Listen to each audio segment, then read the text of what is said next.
C'était le matin du 29 décembre 2017. Une froide journée d'hiver à Strasbourg. Dans son appartement, une jeune femme nommée Naomi Musenga souffrait. Elle n'avait que 22 ans, mère d'une petite fille.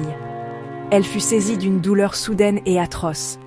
Une sensation de déchirement violent dans son estomac. Terrifiante.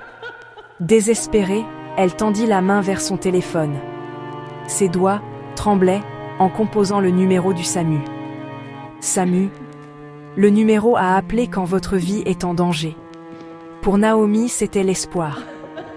Au bout du fil se trouvait une opératrice du SAMU de Strasbourg. Naomi, la voix faible, tenta d'expliquer ses symptômes. Elle pouvait à peine parler. « Je vais mourir ». La réponse qu'elle reçut ne fut pas empreinte de compassion. « Vous allez mourir, c'est sûr. Un jour, comme tout le monde. » Chaque mot érodait son fragile espoir. Au lieu d'envoyer une ambulance, l'opératrice lui dit d'appeler SOS médecin. L'appel dura un peu plus de 3 minutes. Les derniers mots furent de raccrocher, laissant Naomi seule, dans l'agonie. Durant ces moments cruciaux, le système conçu pour la sauver l'a trahie. On lui a refusé les soins d'urgence auxquels elle avait droit. Elle n'a pas été accueillie par de l'aide, mais par du mépris. L'écho de ce rire, la piqûre de ces mots sarcastiques, allait plus tard hanter une nation.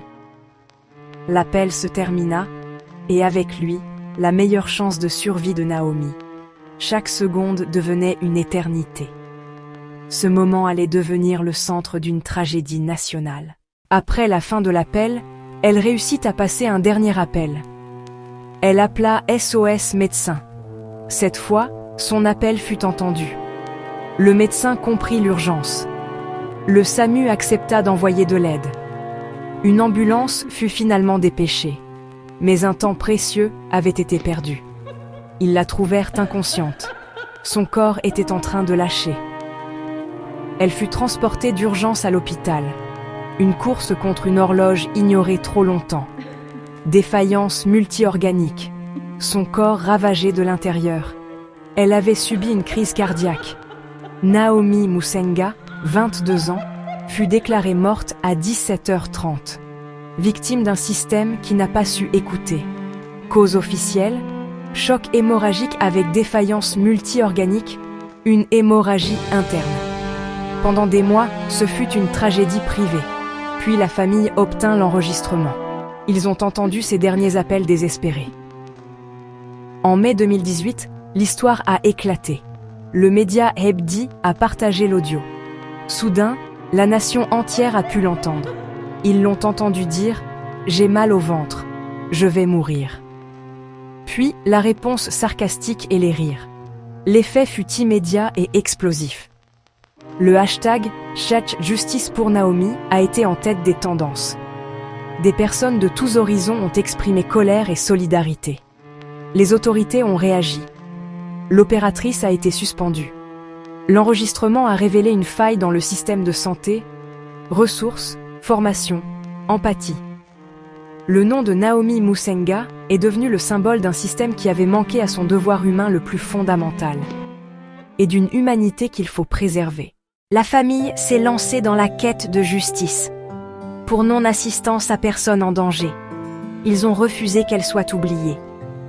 Des années passèrent, puis la pandémie ajouta des retards. Les expertises ont confirmé qu'une prise en charge immédiate aurait pu la sauver. En 2023, l'opératrice serait jugée. Au printemps 2024, le procès a enfin eu lieu. D'un côté, la famille, de l'autre, l'ancienne opératrice. Le contenu glaçant résonna à nouveau. Elle exprima des remords et évoqua une charge de travail écrasante. Les procureurs, aucune excuse pour la moquerie et le défaut d'assistance. La défense, un système en crise, sous-financé, débordé. Le tribunal a déclaré l'opératrice coupable de non-assistance à personne en péril. 12 mois de prison avec sursis. Réaction mitigée. Pour certains, justice. Pour d'autres, peine trop clémente. Une vie perdue. Une victoire jugée trop creuse par beaucoup. Cette affaire a forcé une conversation sur l'humanité dans nos services d'urgence.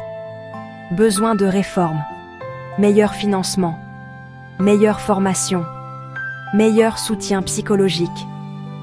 Derrière chaque appel à l'aide, il y a un être humain, une vie qui compte.